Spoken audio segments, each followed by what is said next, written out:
Sa gitna ng tagumpay ay dumaan si J.M. de Guzman sa madilim na yugto ng kanyang buhay, isang panahong puno ng personal na laban, pagkakamali at pagbagsak. Ngunit sa gitna ng kanyang tahimik na pakikibaka, muling naging emosyonal si J.M. sa social media matapos magbahagi ng isang video na nagpapakita ng kanyang pagluha kamakailan.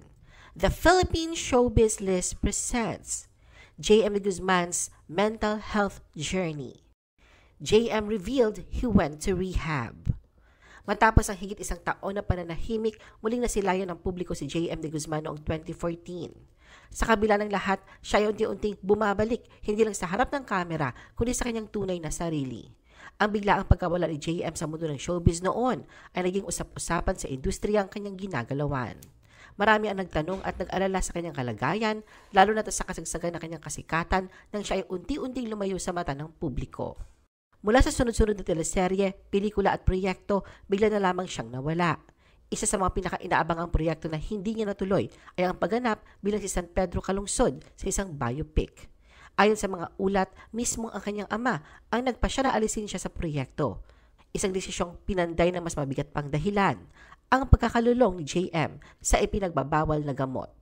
Sa halip na makitang lumalala ang sitwasyon ng anak, piniling iatras siya mula sa spotlight at harapin ang mas mahirap na laban, ang kanyang sarili. Hindi ay kinailan na siya ay naligaw ng landas. Lumaki raw ang kanyang ulo, nawala ng disiplina at unti-unting nawala ang kontrol sa sarili. Sa puntong hindi niya makilala ang kanyang mga desisyon at hindi na rin niya mapanghawakan ang kanyang mga responsibilidad bilang artista at bilang individual.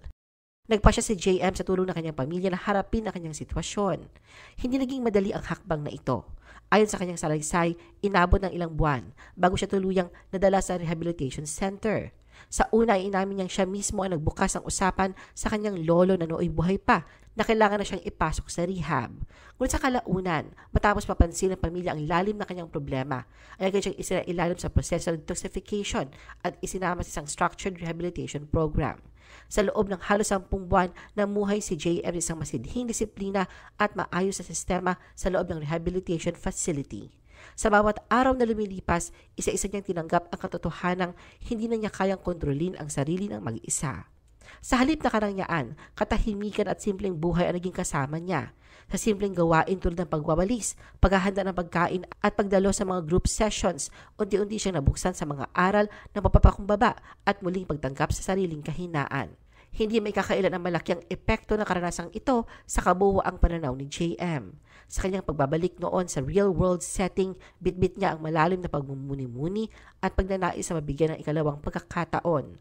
Mas pinahahalagahan na raw niya ngayon ang mga simpleng bagay, mga bagay na noon na hindi niya nabibigyang pansin, ngunit ngayon ay nagsisilbing paalala ng biyayang mayroon siya.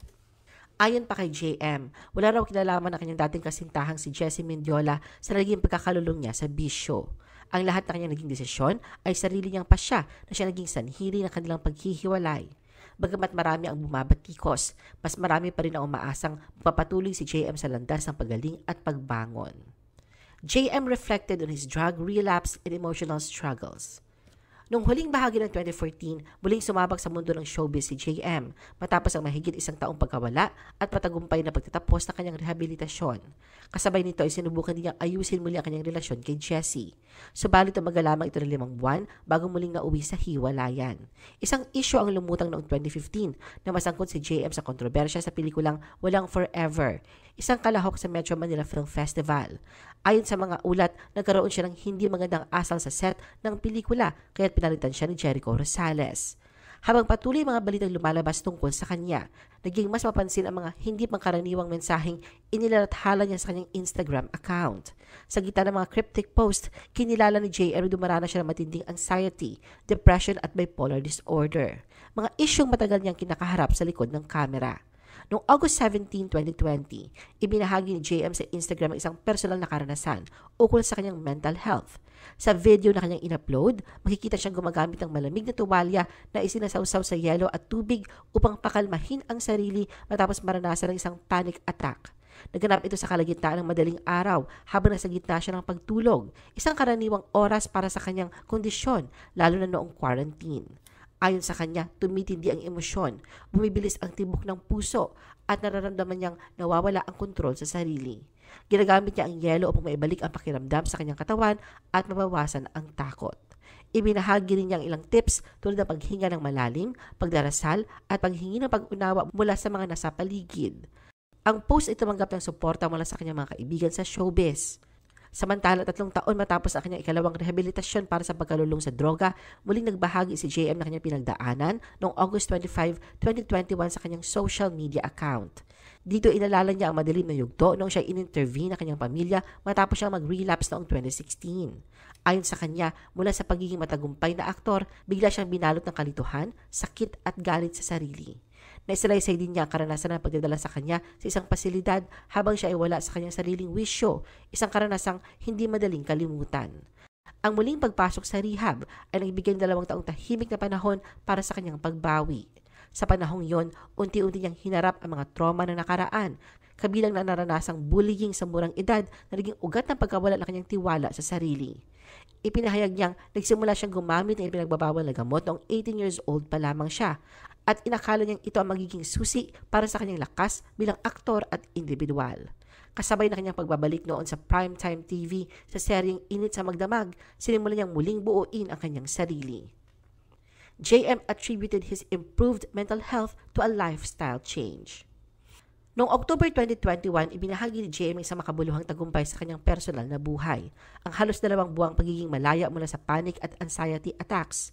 Sa pamamagitan ng kanyang social media update, ipinakita niya ang mga konkretong pagbabagong ginawa niya sa kanyang pamumuhay na naging susi sa mas magaan at mas maayos na kalagayan ng kanyang isip at damdamin. Sa loob ng panahong iyon, nagsimula si JM sa mas mahigpit na disiplina sa kanyang pagkain.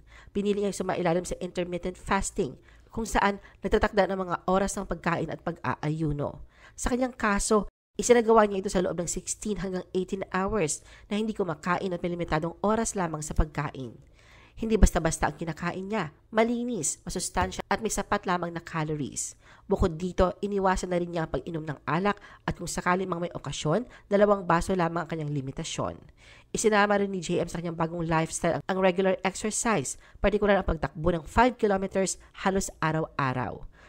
Ang ilan sa mga ito ay sinasagawa niya habang nag-aayuno, nagpapakita ng disiplina sa kanyang katawan at layunin. Sa halip na gugulin ang oras sa social media o pagkikipag-ugnayan sa maraming tao, pinili niyang mag-isa, magnilay at magdasal. Isa rin sa kanya naging sandigan ang pakikinig sa solfeggio frequency meditation, isang uri ng musika na kilalang tumutulong sa emosyonal at espiritual na pagpapagaling. Bagamat inamin niya may kalungkutan ang ganitong klaseng proseso, naging malinaw rin sa kanya na sa katahimikan at pag-iisa, higit siyang nahasa, lalo na sa kanyang talento sa musika. Ang mga sandaling ito ang nagsilbing inspirasyon sa paggawa niya ng kanyang extended play o EP na pinamagatang Convalescence.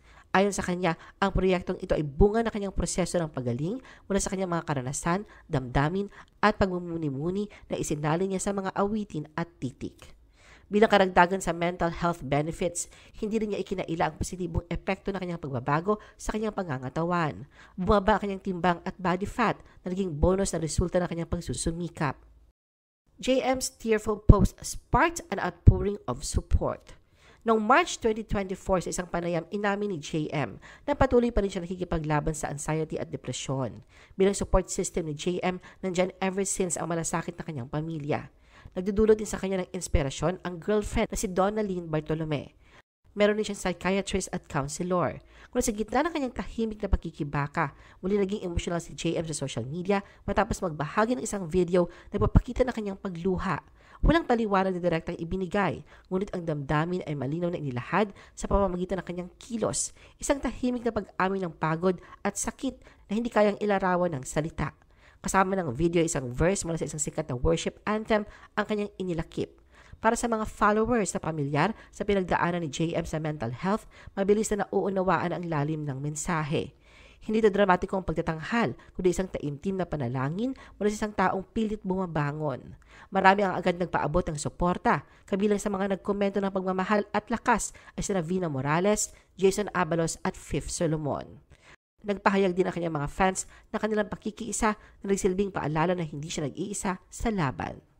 Habang nananatiling pribado ang dahilan ng kanyang emosyonal sandali, malinaw na ipinakita ni JM ang katapangan sa pagbubunyag ng kanyang kahinaan. Ano ang masasabi mo sa video na ito? mag-like o mag-react, at huwag mahiyang mag-comment. For our YouTube viewers, huwag kalimutan mag-subscribe at i-hit ang notification button. At para sa aming Facebook viewers, mag-like at follow sa aming Facebook page para updated ka sa mga showbiz chika. Thanks for watching!